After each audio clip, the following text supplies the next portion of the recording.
نحمده ونصلي على رسوله الكريم أما بعد فقد قال الله سبحانه عز وجل في كلامه القديم والفرقان الحميد أعوذ بالله من الشيطان الرجيم بسم الله الرحمن الرحيم وما نرسل بالآيات إلا تخويفا صدق الله العظيم. وقال رسول الله صلى الله عليه وسلم اتقوا دعوة المظلوم فإنه ليس بينها وبين الله حجاب صدق رسول الله صلى الله عليه وسلم. அளவற்ற அருளாளனும் நிகரற்ற அன்புடையோனுமாகிய எல்லாம் வல்ல அல்லாஹுவின் பெயரால் துவங்குகிறேன். அருமை நாயகம் முஹம்மதுர் ரசூலுல்லாஹ் ஸல்லல்லாஹு அலைஹி வஸல்லம் அவர்களின் மீதும் நற்பாக்கியங்கள் நிறைந்த அவர்களுடைய உம்மத்தின் மீதும் குறிப்பாக இந்த ஜும்மா நாளில் நம் அனைவர் மீதும் எல்லாம் வல்ல அல்லாஹுவின் நல்லருள் என்றென்றும் நிறைவாக உண்டாவதாக. ஆமீன். அன்பானவர்களே, அல்லாஹு ஜல்ல ஷானுஹு தஆலா உலக மக்களிடம் அவனுடைய இருப்பை, அவனுடைய வல்லமையை அவ்வப்போது மக்கள் திருந்துவதற்காகவும் அவர்களை சீர்படுத்துவதற்காகவும் சில அத்தாட்சிகளை அல்லாஹ் காட்டுவான். அந்த அத்தாட்சிகள் இறைவனால் மட்டுமே நிகழ்த்தப்பெறக்கூடியவை, மனித சக்திகளுக்கு அப்பாற்பட்டவை. ஒட்டுமொத்த மனிதனுடைய சக்திகளும் குன்றிப்போய் ரப்பை மிகைத்துவிட முடியாத ஒரு நிர்கதியான சூழ்நிலைக்கு ஆளாகும் வண்ணம் அல்லாஹ் சில அத்தாட்சிகளை உலகத்திலே காட்டுவான். அது ஒரு வகையில் சொல்லுவதென்றால் உலக மக்களை அச்சுறுத்துவதற்காக. திருக்குர்ஆன் அல்லாஹ் சொல்லுகிறான், ஒமா நுர்சிலு பில் ஆயாத்தி இல்லா தஹ்வீஃபா, நாம் மக்களுக்கு அச்சுறுத்துவதற்காக வேண்டி அத்தாட்சிகளை காட்டுகிறோம் என்று சொல்லுகிறான். நாம் வரிசையாக சமீபத்தில் கடந்த சில ஆண்டுகளாக பார்த்து வருகிறோம். உலகம் முழுக்க பெருகி வருகிற நிலநடுக்கங்கள், சமீப காலங்களில் நாம் பார்த்த சுனாமி போன்ற ஆழி பேரலைகள், கொரோனா உள்ளிட்ட பெருவியாதிகள், இந்த எல்லா நேரங்களிலும் பார்த்தால் மனித குலம் பெரும் தோல்வியை சந்தித்திருக்கிறது. அறிவியலில் அபார வளர்ச்சி கண்டிருந்தாலும், டெக்னாலஜியில மிகப்பெரிய உச்சம் தொட்டிருந்தாலும், எல்லா விதமான கருவிகளும் உபகரணங்களும் வைத்திருந்தாலும், அல்லாஹுவினுடைய சுனாமிக்கு முன்னால், நிலநடுக்கத்திற்கு முன்னால், கொரோனாவுக்கு முன்னால் நாம் எல்லோரும் தோற்று போனதை நாம் யோசித்து பார்க்கிறோம். உலகை அச்சுறுத்துவதற்காக வேண்டி இது போன்ற அத்தாட்சிகளை இறைவன் காட்டுவான். அந்த அத்தாட்சிகள் நம்மை திருத்த, நம்மை அச்சுறுத்த, நம்மை எச்சரிக்கை செய்ய இவைகள் அல்லாஹுவால் நிகழ்த்தப்படுகிறது. நமக்கு பொதுவாக ஒரு சந்தேகம் வரும், இது போன்ற பெருவியாதிகளும் பேரிடர்களும் ஆழிப்பேரலைகளும் இவைகளெல்லாம் வருகிற போது கெட்டவர்களுக்கு மட்டும் வருவதில்லையே, அங்கே நல்லவர்களும் இருக்கத்தானே செய்கிறார்கள், அவர்களுக்கும் சேர்ந்தல்லவா வருகிறது என்று நீங்கள் நினைக்கலாம். அல் குர்ஆன் அன்ஃபாலுடைய வசனம் நமக்கு சொல்லுகிறது, வத்தகூ ஃபித்னத்தன் லா துஸீபன்னல்லதீன ஸலமூ மின்கும் ஹாஸா, உங்களில் அநியாயம் செய்தவர்களுக்கு மட்டும் வராமல் பொதுவாக எல்லோருக்கும் வருகிற அந்த குழப்பத்தை, ஃபித்னாவை நீங்கள் அஞ்சிக் கொள்ளுங்கள். சில வேதனைகள் அல்லாஹுவால் இந்த மண்ணில் நிகழ்த்த பெறுகிற போது குற்றவாளிகள் மட்டும் தண்டிக்கப்பட மாட்டார்கள், குற்றவாளிகள் மட்டும் அதில் இலக்காக மாட்டார்கள், மற்றவர்களும் சேர்ந்து அந்த பாதிப்பிற்கு உள்ளாகக்கூடும், நல்லவர்களுக்கும் சேர்ந்துதான் வரும். ஆம், உம்மு சலமா ரதியல்லாஹு தஆலா அன்ஹா அன்னலாரின் துணைவியர்களில் ஒருவர் எம்பெருமானார் ஸல்லல்லாஹு அலைஹி வஸல்லமிடம் இப்படியும் ஒரு தடவை கேட்டார்கள், யா ரசூலல்லாஹ் அனுஹ்லக் வஃபீனா அஸ்ஸாலிஹூன், அல்லாஹுவின் தூதரே, எல்லாரும் நாமெல்லாம் அழிக்கப்படுவோமா, நம்மில் நல்லவர்களும் இருக்கிறார்களே, அப்படின்னா என்ன அர்த்தம்? கெட்டவர்களுக்குத்தானே வேதனை வர வேண்டும், ஏன் நல்லவர்களுக்கு வருகிறது என்கிற கேள்வியோடு கேட்கிறார்கள். நபிகள் ஸல்லல்லாஹு அலைஹி வஸல்லம் பதில் சொன்னார்கள், கால நஅம் இதா கசுரல் ஹபசு, ஆம், பாவச் செயல்கள் அசிங்கங்கள் அதிகமாகிவிட்டால் அப்போது நல்லவர்கள் மாத்திரம் கெட்டவர்கள் மாத்திரம் பாதிக்கப்பட மாட்டார்கள், அது ஒட்டுமொத்தமாக வரும் வேதனை எல்லாரையும் கவ்விக்கொள்ளும் என்பதுதான் இந்த அன்பாலுடைய வசனம். அதே போல் உம்மு சலமா ரலியல்லாஹு அன்ஹாவுடைய அறிவிப்பு, இவைகளெல்லாம் நமக்கு சொல்லி தரக்கூடிய செய்தி. குர்ஆனின் வழி முழுக்க வழி நெடுக விரவி கிடக்கிற வசனங்களில் ஒன்று குல்சிரு ஃபில் அர்த், பூமி முழுக்க சுற்றி பாருங்கள். ஃபந்துரு கைஃப கான ஆகிபத்து ஸாலிமீன், அநியாயக்காரர்களின் முடிவு என்ன ஆகனது என்று பாருங்கள். ஒவ்வொரு காலகட்டத்திலும் தன்னிடத்திலே காசு இருக்கிற காரணத்தால் ஆட்டம் போட்டவர்கள், பதவி இருக்கிற காரணத்தால் ஆட்டம் போட்டவர்கள், அதிகார பலம் இருக்கிற காரணத்தால் அதை துஷ்பிரயோகம் செய்தவர்கள், எல்லாருடைய வரலாறுகளையும் உலகத்திலே பார்த்தால் அவர்கள் மோசமான முடிவுகளுக்கு ஆளாக்கப்பட்டார்கள் என்பதை திருக்குர்ஆன் வழிநெடுகிலும் சொல்லித் தருகிறது. நாம் இப்போது உலகத்தில் நடைபெறுகிற பல்வேறு இறைவனின் அத்தாட்சிகளை பார்க்கிற போது திருக்குர்ஆனின் ஒரு வசனம் நன்கு நினைவில் வைத்துக் கொள்ள வேண்டிய வசனம், எப்போதும் அந்த வசனம் உயிரோட்டத்தோடு உயிர்ப்போடு சாகாவரம் பெற்ற வசனமாக இருக்கிறது. வல்லாஹு காலிபுன் அலா அம்ரிஹி வலக்கின் அக்ஸரன் நாஸி லா யஅலமூன். சூரா யூசுஃபில் நீண்ட நெடிய சரித்திரத்திற்கு பின்னால் அல்லாஹ் இந்த வார்த்தையை சொல்லி முடிக்கிறான். வல்லாஹு காலிபுன் அலா அம்ரி, இறைவன் தன் காரியத்தில் அவனே மிகைப்பான், அவனே ஜெயிப்பான். ஒட்டுமொத்த மனித குலமும் சேர்ந்து எல்லா ஏற்பாடுகளும் செய்தாலும் வல்லாஹு காலிபுன் அலா அம்ரி, அல்லாஹ் தன்னுடைய காரியத்தில் அவன் மிகைத்தே தீருவான். வலக்கின் அக்ஸரன் நாஸி லா யஅலமூன், மக்களில் அதிகம் பேர் அறிய மாட்டார்கள் என்று சொல்லுகிறது அல் குர்ஆன். உண்மை அதுதான். வல்லாஹு காலிபுன் அலா அம்ரி, இறைவன் தன் காரியத்தில் ஜெயித்து கொண்டே இருக்கிறான். இந்த வசனம் இடம்பெறுகிற சூரா யூசுஃபை கூட நாம் யோசிக்கலாம். யூசுப் அலைஹிஸ்ஸலாமிற்காக அவர்கள் சகோதரர்கள் செய்த சதி செயல்கள் கொஞ்ச நெஞ்சம் அல்ல. ஹஜ்ரத் யூசுப் அலைஹிஸ்ஸலாமின் மீது பொறாமை கொண்டார்கள். அதிக பிரியம் வைத்திருந்த தந்தையும் மகனையும் பிரித்தார்கள். கிணற்றிலே தள்ளிவிட்டு ஓனாய் சாப்பிட்டது என்று பொய்ரத்தத்தோடு பறைசாற்றினார்கள். கிணற்றிலே தள்ளிவிட்டார்கள்.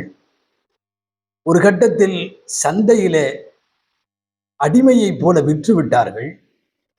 பிறகு ஒரு கட்டத்தில் ஹஜ்ரத் யூசுப் அலைஹிஸ்ஸலாம் சிறை சென்றார்கள். எக்கச்சக்கமான சோதனைகள்.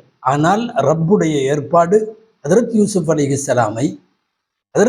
அலைஹிஸ்ஸலாமை உயரமான இடத்திலே உட்கார வைப்பதற்கு ரப்பு முடிவெடுத்த போது மனித சக்திகள் அத்தனையும் தோற்று போனது. ஆம், எகிப்தினுடைய பேரரசராய் ஆட்சியாளராய் யூசுப் அலைஹிஸ்ஸலாம் அமர வைக்கப்படுகிறார்கள். இங்கேதான் நமக்கு அந்த வசனம் நினைவுக்கு வர வேண்டும். வல்லாஹு காலிபுன் அலா அம்ரி, இறைவன் தன் காரியத்திலே மிகைத்தே தீருவான். யூசுப் அலைஹிஸ்ஸலாமினுடைய சகோதரர்கள் மட்டுமல்ல, குர்ஆனின் வழிநெடுகளும் இருக்கிறது.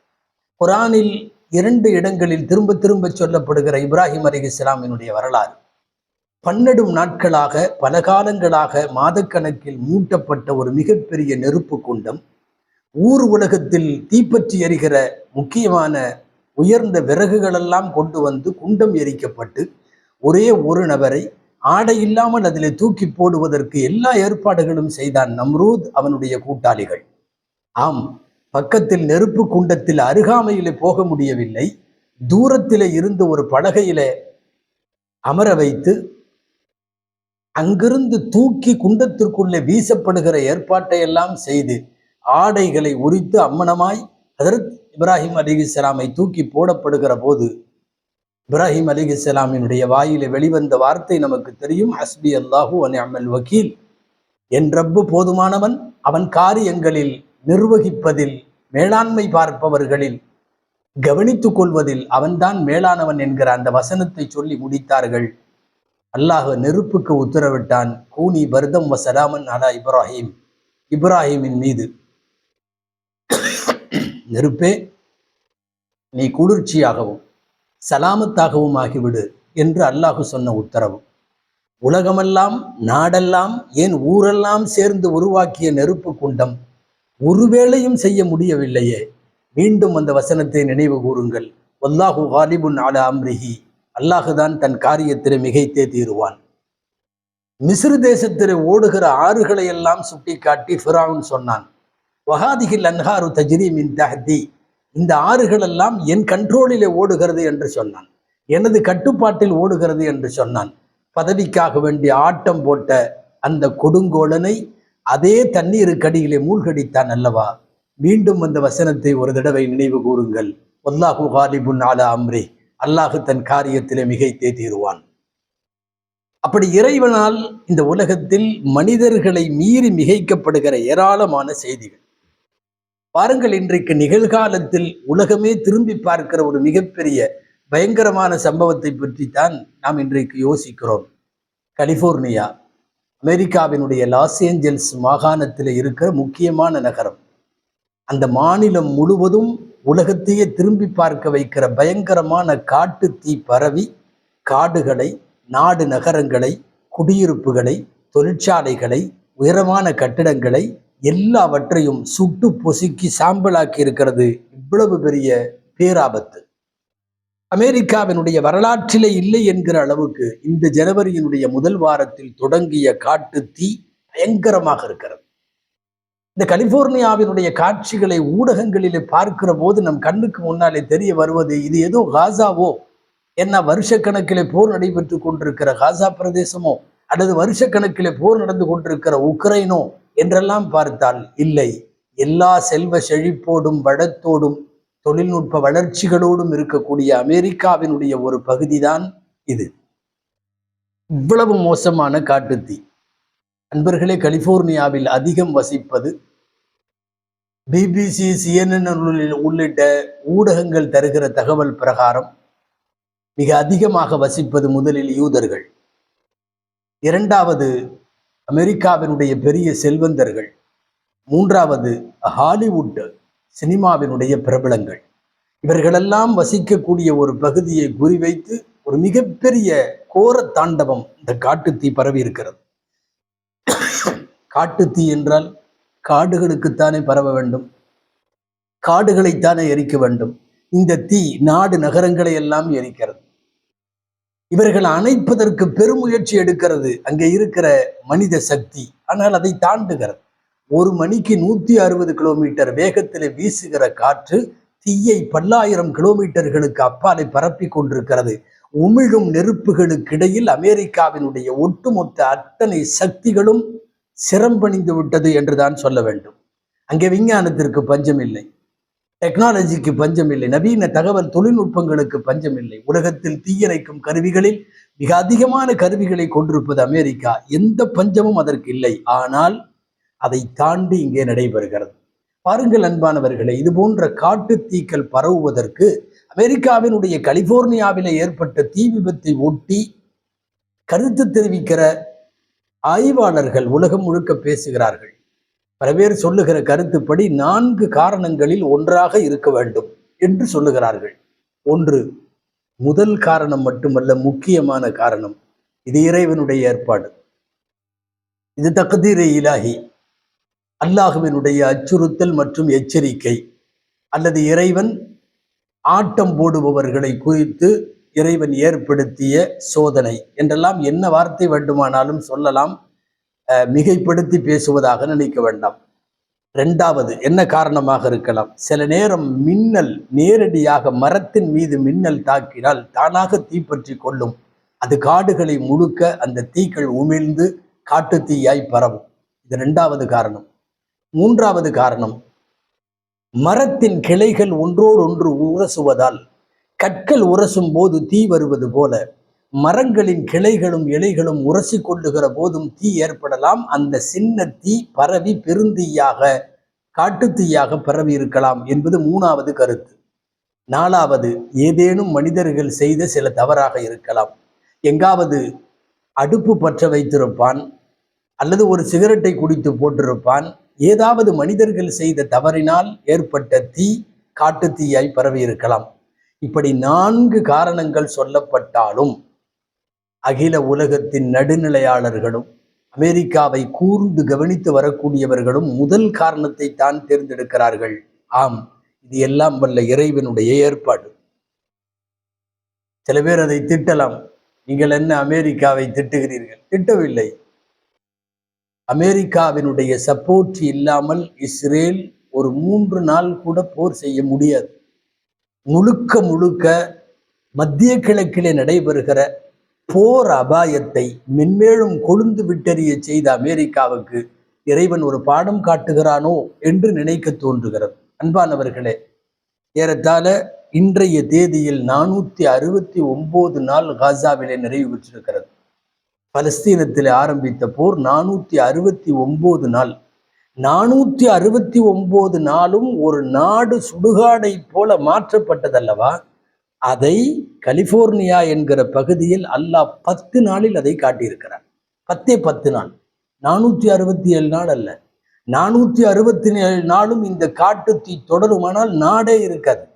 10 நாளில் இறைவன் காட்டியிருக்கிறான் என்றுதான் சொல்ல வேண்டும். காசாவிலே மட்டும் கொளுத்தப்பட்ட, இடிக்கப்பட்ட, குண்டு வீசப்பட்டு அழிந்து போன 2000 பள்ளிவாசல்கள். பலஸ்தீனத்தில் 2000 பள்ளிவாசல்களை அழித்ததை ஒரு பக்கம் யோசிக்கிற போது, இங்கே உயரமான கட்டடங்களும் தொழிற்பேட்டைகளும் குடியிருப்புகளும், இந்த நாட்டினுடைய துணை அதிபர் குடியிருக்கிற வீடு உள்ளிட்ட அத்தனையும் நாசமாகி கொண்டிருப்பதை நாம் பார்க்கிறோம். காசாவிலே ஏற்பட்டிருக்கிற இந்த 469 ஏறத்தாழ 470 நாள் ஏற்பட்டிருக்கிற கட்டிடங்களின் இடிபாடு சேதங்களின் மதிப்பை 40 பில்லியன் US$ என்று குறிப்பு தருகிறார்கள்.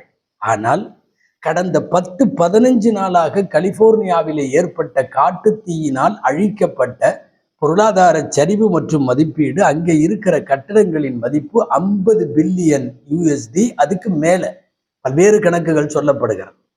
460 நாளா 70 நாளா நீங்கள் செய்த அந்த பேரிழப்பு ரப்பு நினைத்தால் 10 நாள் 15 நாள்ல தந்துருவான். தயவு செய்து அங்கே இருக்கிற எல்லா மக்களையும் திட்டுவதாகவோ, எல்லா மக்களும் மோசமானவர்கள் என்று சொல்லுவதாகவோ நினைக்க வேண்டாம்.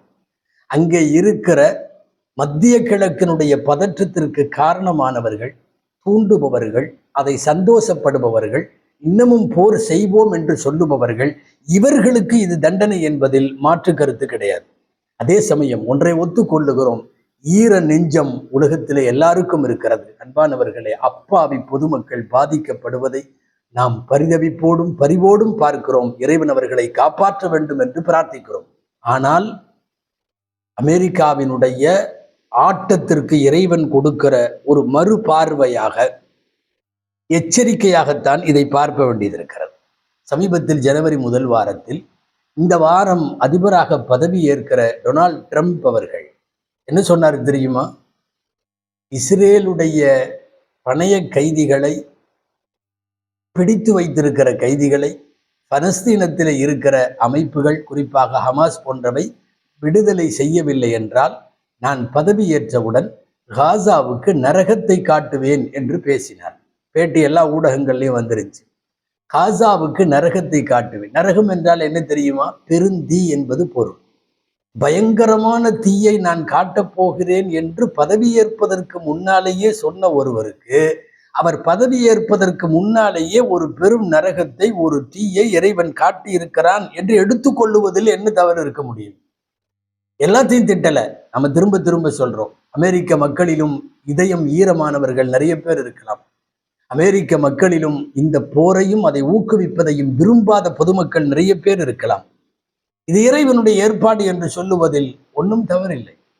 வேற ஒரு வார்த்தையில சொல்றதுன்னா, ஒரு சேட்டிலைட் இமேஜ் சொல்ற செய்தி என்ன தெரியுமா? 3 பெரிய தீப்பிழம்பு, தீ ஆரம்பிக்கிறப்ப 3 இடத்துல இருந்து ஸ்டார்ட் ஆச்சு இல்லையா? லாஸ் ஏஞ்சல்ஸ்லையும் கலிபோர்னியாவிலையும் அந்த 3ம் ஒரு நேரத்துல ஸ்டார்ட் ஆயிருக்கு.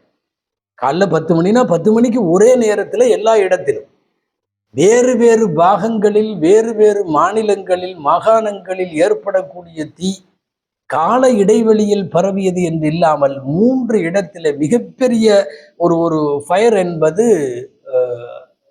சேம் டைம் எப்படி ஆகிறது என்பது இங்கே கேள்விக்குறியானது. சுருங்க சொல்ல போனால், நீங்கள் கடவுள் மறுப்பாளர்களாக இருந்தாலும் சரி, இங்கே ஒரு காரண காரியம் இருப்பதை நம்மால் ஒத்துக்கொள்ளாமல் இருக்க முடியாது. அதற்காக ஒட்டுமொத்த அமெரிக்க மக்களை திட்டுவதாக தயவு செய்து நினைக்க வேண்டாம். நிறைய பேர் அப்படி கருத்து பதிவிடுவர்கள் எல்லாம் உண்டு. சமீபத்தில் ஒரு 5-6 வாரத்திற்கு முன்னாலே இஸ்ரேலின் இறுதி நாட்கள் என்ற தலைப்பில் நாம் ஜும்மாவிலே பேசிய ஒரு பயான் ஏறத்தாழ 1,70,000 பேர் அந்த யூடியூப்ல அந்த ஜும்மாவை இன்று வரை கேட்டிருக்கிறார்கள். இன்று வரை பன்னூற்றுக்கணக்கான கமெண்டுகளில் நம்மை திட்டி தீர்த்திருக்கிறார்கள். நாங்கள் இப்போதும் சொல்லுகிறோம், மரங்கள் உராய்வில் ஏற்பட்ட தீ என்று சொல்லுவதை விட, மின்னல் மரத்திலே தாக்கி ஏற்பட்ட தீ என்று சொல்லுவதை விட, வேறு பல காரணங்கள், யாராவது அடுப்பு பற்ற வைத்தான், புகைப்பிடித்தான் என்று சொல்லப்படும் காரணங்களை விட, இது ரப்புடைய ஏற்பாடு என்று சொல்லலாம். அல்லது நல்ல வேற ஒரு வார்த்தை சொன்னா, ரசூலுல்லாவுடைய ஸல்லல்லாஹு அலைஹி வஸல்லமுடைய வார்த்தையில சொன்னா, நபிகள் நாயகம் ஸல்லல்லாஹு சொன்னார்கள், இத்தகி தஅவத்தல் மதுலூம், ஒரு பாதிக்கப்பட்டவனுடைய பத்துவாவை, பாதிக்கப்பட்டவனின் பிரார்த்தனையை அஞ்சி கொள்ளுங்கள். அவனுடைய பிரார்த்தனைக்கும் அல்லாஹுவுக்கும் இடையிலே தடை கிடையாது, திரை கிடையாது. பாதிக்கப்பட்டவன் என்னை இப்படி செய்து விட்டானே, யா அல்லாஹ், இறைவா நீ அவர்களுக்கு தண்டனை கொடு என்று மாத்திரம் அவன் கையை ஏந்தி விட்டால், கண்ணீரை சிந்தி விட்டால், காட்டு தீயல்ல எவ்வளவு மோசமான அபாயமான அழிவையும் ரப்புல் ஆலமீன் பொறுப்பேற்று தருவான் என்பதிலே சந்தேகமில்லை. நான் மீண்டும் துவக்கத்திலே சொல்லியதை சொல்லி முடிக்கிறேன். வல்லாஹு காலிபுன் அலா அம்ரி. நீங்கள் பதவியால் ஆட்டம் போடலாம், காசு பணங்களில் ஆட்டம் போடலாம், ஆனால் அல்லாஹுவே தன் காரியத்தில் மிகைத்தவன். இறுதியாய் ஒரு வார்த்தை, அங்கே அங்கே தீவிரப்போக்குடைய யூதர்கள் இருக்கலாம், மத்திய கிழக்கு போர் பதற்றத்திலேயே வைத்திருக்க வேண்டிய போர் சூழலிலேயே வைத்திருப்பதற்கு ஆசைப்படுகிறவர்கள் இருக்கலாம். அவர்களுக்கு இது தண்டனையாக இருக்கட்டும். இறைவா, அங்கிருக்கிற அப்பாவி மக்களை நீ பாதுகாப்பாயாக.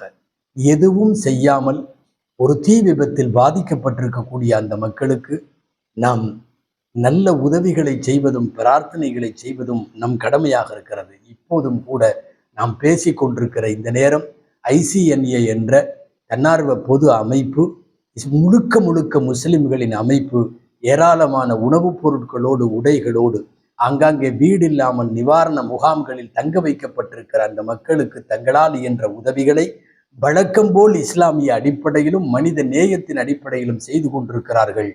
நல்லவர்களுக்கு அதை செய்வோம், அல்லாதவர்களுக்கு இது இறைவனின் தண்டனையாகவே இருக்கட்டும். எல்லாம் வல்ல இறைவன் இது போன்ற காட்டுத்தீயிலிருந்து அமெரிக்கா மட்டுமல்ல அகில உலகத்தின் எல்லா பகுதிகளையும் பாதுகாப்பதோடு மீண்டும் மத்திய கிழக்கில் ஒரு நல்ல அமைதி திரும்பி சுபிட்சமாகவும் சுமூகமாகவும் மக்கள் வாழ இறைவன் அருள் புரிவானாக. ஆமீன். வாஹிர் தஅவானா அல்ஹம்துலில்லாஹி ரப்பில் ஆலமீன். அஸ்ஸலாமு அலைக்கும் வரஹ்மத்துல்லாஹி வபரகாத்துஹு.